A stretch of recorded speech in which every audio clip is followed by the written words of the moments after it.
रामकृष्ण हरी वस्त्र भांडार देत आहे 4,999 रुपयाच्या खरेदीवर थार कार जिंकण्याची सुवर्ण संधी। ही ऑफर 31 मे 2026 पर्यंत सुरू आहे। आजच भेट द्या आपल्या जवळच्या रामकृष्ण हरी वस्त्र भांडार दालनाला।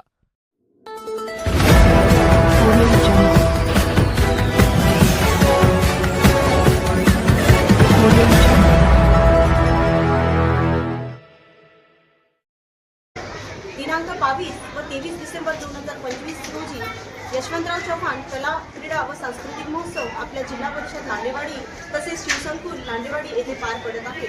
आणि या स्पर्धेमध्ये प्रथमतः शाळा स्तर, त्यानंतर बीड स्तर, त्यानंतर केंद्र स्तर आणि बीड स्तरावर पार पडून जे नैपुण्य मिळवलेले विद्यार्थी आहेत त्यांना तालुकास्तरीय स्पर्धेमध्ये सहभागी होत आहेत। आणि या तालुकास्तरीय स्पर्धामध्ये प्रथम क्रमांक प्राप्त असलेले विद्यार्थी यांना जिल्हा स्तरावर सहभाग घेण्याची संधी मिळत आहे। या आपल्या स्पर्धेमध्ये एकूण 8 बीट सहभागी झालेले आहेत आणि 8 बीटामध्ये एकूण 1600 विद्यार्थी आणि 232 शाळा या स्पर्धेमध्ये पार्टिसिपेट केलेले आहेत। त्या सर्व स्पर्धकांचं खूप खूप अभिनंदन आणि खूप खूप शुभेच्छा। संकुल लांडेवाडी येथे पार पडत आहे आणि या स्पर्धेसाठी सर्वांचं सहकार्य लाभत आहे। तसेच या स्पर्धेमध्ये प्रथमतः शाळा स्तर, त्यानंतर केंद्र स्तर आणि बीड स्तर नैपुण्य मिळवलेले विद्यार्थी तालुकास्तरीय स्पर्धेमध्ये सहभागी होत आहे। आणि या तालुकास्तरीय स्पर्धेमध्ये प्रथम आलेले जे विद्यार्थी आहेत त्यांना तालुक्याचं प्रतिनिधित्व जिल्हा स्तरावर करण्याची संधी मिळत आहे। तेव्हा त्या अशा सगळ्या विद्यार्थ्यांना खूप खूप शुभेच्छा। आणि या नियोजनामध्ये कार्य करत असलेले सर्व समितीचे सदस्य तसेच आमचे विस्तार अधिकारी, केंद्र प्रमुख, सर्व BRC स्टाफ आणि सर्व शिक्षक संघटनांचे प्रतिनिधी यांचे देखील खूप खूप सहकार्य लाभले।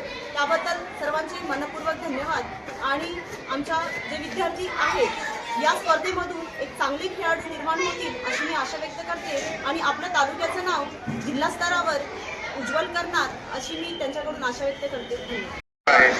त्याच्या स्पर्धा या ठिकाणी फायनलच्या स्पर्धा या ठिकाणी संपन्न होत आहेत आणि इथून ज्या स्पर्धेमध्ये भाग घेतलेले खेळाडू असतील ते विजयी खेळाडू जिल्हा पातळीवर जातील आणि या तालुक्याचं या गावचं नाव होतील जिल्हा पातळीवर घडवण्यासाठी हे निश्चित त्या ठिकाणी प्रयत्न करतील। अतिशय चुरशीच्या वातावरणात झालेल्या या बीडस्तरीय स्पर्धा, तालुकास्तरीय स्पर्धा त्यातून जाणीव एक सर्वोत्कृष्ट खेळाडू जे आहेत ते जिल्हा पातळीवर पोहोचतात, आपलं स्वतःचं कला कौशल्य त्या ठिकाणी दाखवतात आणि खऱ्या अर्थानं त्या कला गुणांचा त्या ठिकाणी हा विजय त्या ठिकाणी होत असतो।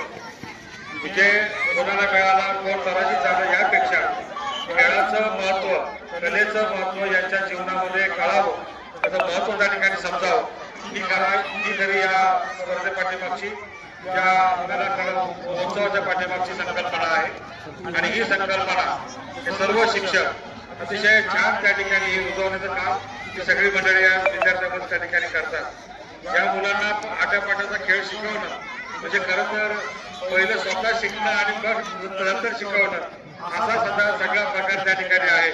मला बघतानाच आम्हाला जेवढा समजायला त्रास झाला तुम्हाला शिकवायला निश्चित त्याच्यापेक्षा जास्त त्रास झाला असेल, परंतु मुलं ही कुठली पण गोष्ट लवकर त्या ठिकाणी आकलन करतात आणि त्याप्रमाणे अतिशय चांगला खेळ हा मुलांनी त्या ठिकाणी दाखवला, तो बघता आला आणि निश्चितच एक चांगला कार्यक्रमाला उपस्थित राहण्याची संधी आपल्या विभागाच्या माध्यमातून त्या ठिकाणी मिळाली। आपल्या सर्वांचा मनापासून या ठिकाणी आभारी आहे।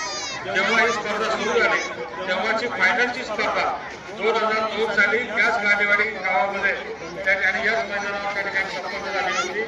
आज ही तालुकास्तरीय स्पर्धा या ठिकाणी संपन्न होते आणि मगाशी माताजी यांनी सांगितलं की ही स्पर्धा हळूहळू इतक्या मोठ्या पातळीवर चालली आहे की गेल्या 2-4 वर्षापूर्वीपर्यंत या स्पर्धेचं फायनल 18-19 साली किंवा 19-20 साली हे लांडेवाडी स्टेडियमवर त्या ठिकाणी आपण घेण्याची संधी आपल्या सर्वांना त्या ठिकाणी मिळाली होती आणि शिक्षण विभागाने अतिशय मोठा कार्यक्रम यशस्वीरित्या आयोजित करून दाखवलेला होता। संपूर्ण जिल्ह्यातून येणाऱ्या सगळ्या मुलांचं कौतुक त्या ठिकाणी करण्याचं काम आपल्या विभागाच्या माध्यमातून त्या ठिकाणी केलं होतं। आज ही स्पर्धा आपल्या तालुक्यामध्ये तालुकास्तरीय होत असताना पुढे जे विजयी विद्यार्थी झाले आहेत त्या सर्वांना पुढच्या विजयासाठी मनापासून शुभेच्छा व्यक्त करतो। ज्यांनी इथं ज्यांचा प्रवास इथपर्यंत आज त्या ठिकाणी संपेल त्या सगळ्यांना पुन्हा पुढच्या वर्षीसाठी मनापासूनच्या शुभेच्छा या ठिकाणी व्यक्त करतो.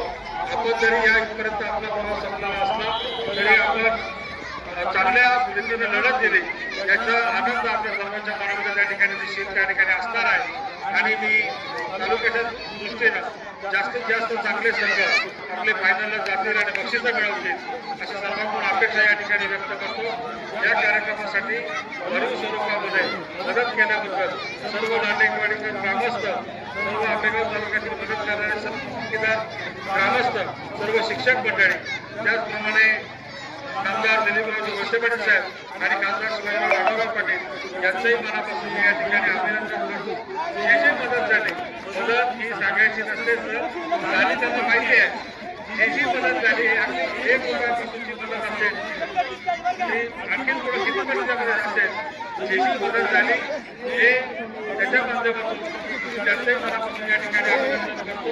आणि याच्या माध्यमातून आपल्या तालुक्याचं नाव रोशन व्हावं असं सर्वांच्या या ठिकाणी अपेक्षा व्यक्त करतो. जय हिंद.